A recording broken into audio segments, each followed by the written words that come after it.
الحمدللہ وقفا والصلاة والسلام علی من لا نبی بعد اما بعد فاعوذ باللہ من الشیطان الرجیم بسم اللہ الرحمن الرحیم ان اللہ وملائکتہ یصلون علی النبی یا ایہا الذین آمنوا صلوا علیہ وسلموا تسلیما وقال النبی صلی اللہ علیہ وآلہ وسلم من صلی علی واحدتا صلی اللہ علیہ عشرا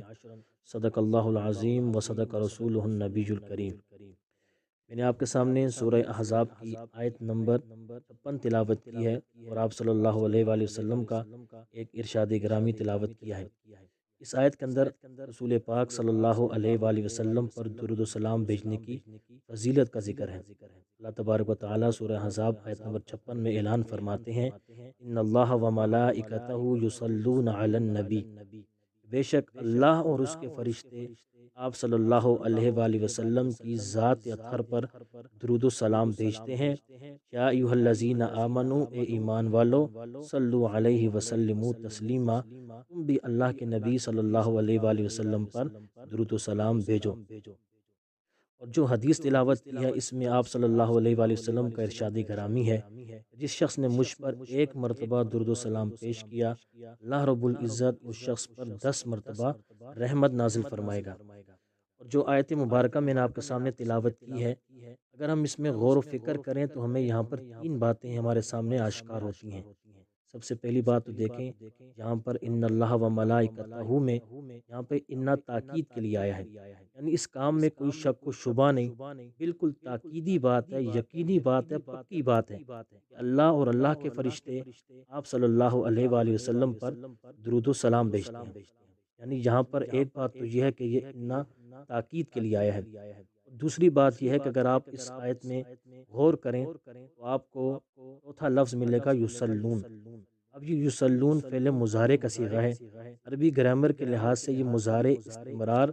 دوام اور ہمیشگی پر دلالت کرتا ہے، یعنی نبی پاک صلی اللہ علیہ وآلہ وسلم پر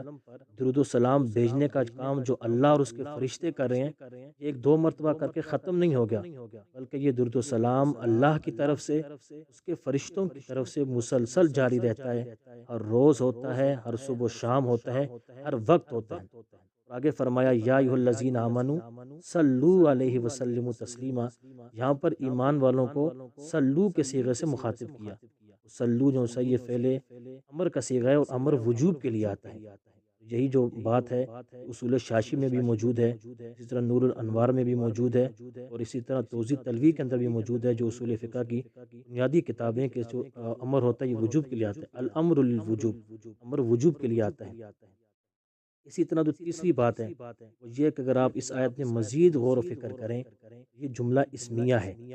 جملہ اسمیہ سے عدول کر کے یعنی نکل کر جملہ فعلیہ کی طرف آیا ہے۔ عربی گرامر میں جب ایک جملے سے دوسرے جملے کی طرف انتقال ہوتا ہے یعنی منتقل ہوتا ہے تو مزید پختگی آ جاتی ہے، گویا کہ اس میں کوئی شک و شبہ نہیں، ہمیشہ اللہ رب العزت بھی رحمت بھیجتے رہتے ہیں نبی پاک صلی اللہ علیہ وآلہ وسلم پر، فرشتے بھی دعا فرماتے ہیں کہ ایمان والو بھی درود و سلام بھیجو اپنے نبی پر۔